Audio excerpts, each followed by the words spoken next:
હવે કરીશું વાત મોંઘવારીના માર વિશે।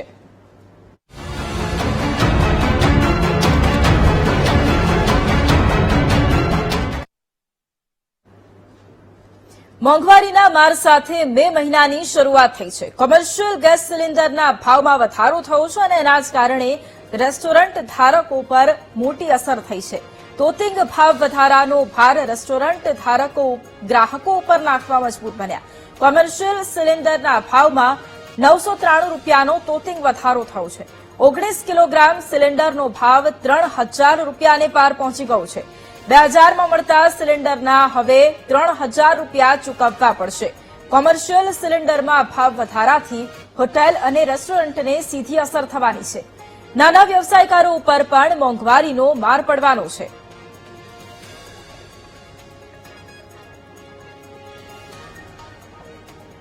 એટલે અમને એ જ થાય છે કે હોટલ હલાવી કે હવે તો ના હલાવી, પહેલા તો એ થાય છે કેમ કે દિવસે દિવસે પાછો આ ભાવમાં વધારો આવ્યો। અમારે રોજના 3 થી 4 સિલિન્ડર જોઈએ છે।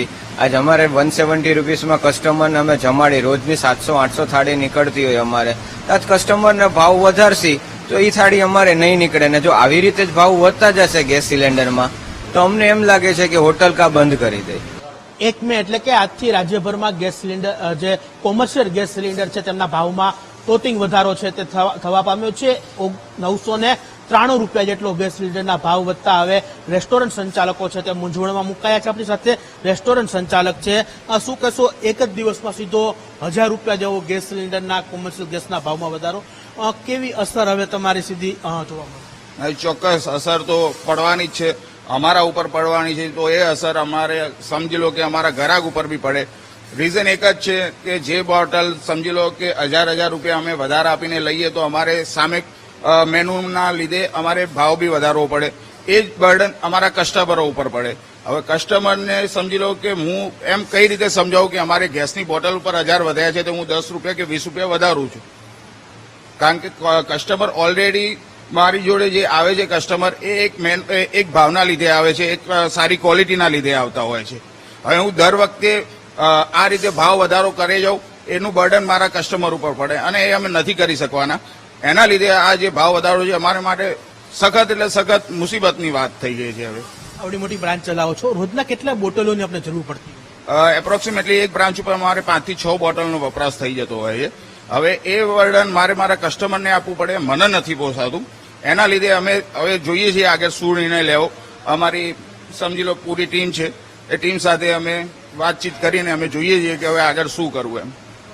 આપ છો તો હવે કદાચ ભાવ વધારો કરવો પડે તો કઈ રીતની તૈયારીઓ, કારણ કે જે ભાવ સતત વધી રહ્યા છે, વચ્ચે એક સમય હતો કે કોમર્શિયલ બોટલ મળતી જ નહોતી, બ્લેકમાં લેવી પડતી।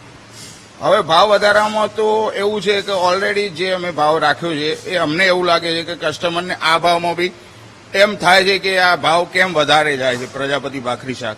પણ હવે અમારે એવું છે કે હવે મેં તમને કીધું એ રીતે જ કે હવે અમારે બી ચર્ચા કરવી પડશે અને શું કરવું આગળ। પણ એક કોશિશ રહેશે કે કસ્ટમરને અમે સેટિસ્ફાઈડ કરી શકીએ, એ કોશિશ અમે રાખશું। બાકી જે વસ્તુ થઈ રહી છે ભાવ વધારામાં એમાં તો અમે કંઈ કરીએ કે એમ છીએ નહીં। નાના જે રેસ્ટોરન્ટ વાળા હશે તો એ લોકોને તો ધંધો બંધ થઈ જાય એવી સ્થિતિ અત્યારે આવશે? નહીં, ચોક્કસ શરૂઆતમાં જયારે આ ભાવ વધારો આવ્યો ત્યારે આપણા અમદાવાદમાં ઘણા એવા રેસ્ટોરન્ટ હતા જે એમને બંધ કરી। હવે આપણે જે રીતની આપણી બ્રાન્ડ છે, જે રીતનું નામ છે, અમે એ બી નથી કરી શકવાના। અમે અમારી બ્રાન્ડ બંધ કરી શકવાના નથી। અમારે તો ગમે તેટલો ભાવ વધારો થાય એ બર્ડન અમારા ઉપર જ આવશે અને ઇન ધ સેન્સ થોડું ઘણું બર્ડન કસ્ટમર પર બી આવે, પણ એ અમારે નથી કરવાનું। પણ જે બર્ડન છે હવે એનું શું કરવું એ હવે મેં તમને કીધું એ રીતે અમે ચર્ચા કરશું। ચોક્કસ, એટલે કે જે રીતના ભાવ ગેસ સિલિન્ડરના ભાવમાં વધારો થયો છે તેની અસર સીધી રેસ્ટોરન્ટો ઉપર જોવા મળી રહી છે। ખાસ કરીને જે રેસ્ટોરન્ટ સંચાલકો છે તે હવે એ મૂંઝવણમાં મુકાયા છે કે ગેસ સિલિન્ડરના જે ભાવ વધારો આવ્યો છે તે કસ્ટમરોના ઉપર કઈ રીતના આપવું, કારણ કે કસ્ટમરો પણ ક્યાંક ને ક્યાંક આ ભાવ વધારાથી નારાજ બને તેવી પણ શક્યતા છે તે હાલ જોવા મળી રહી છે। કેમેરામેન પ્રવીણ વાઘેલા સાથે શુભમ ભટ્ટ, વીટીવી ન્યૂઝ, અમદાવાદ।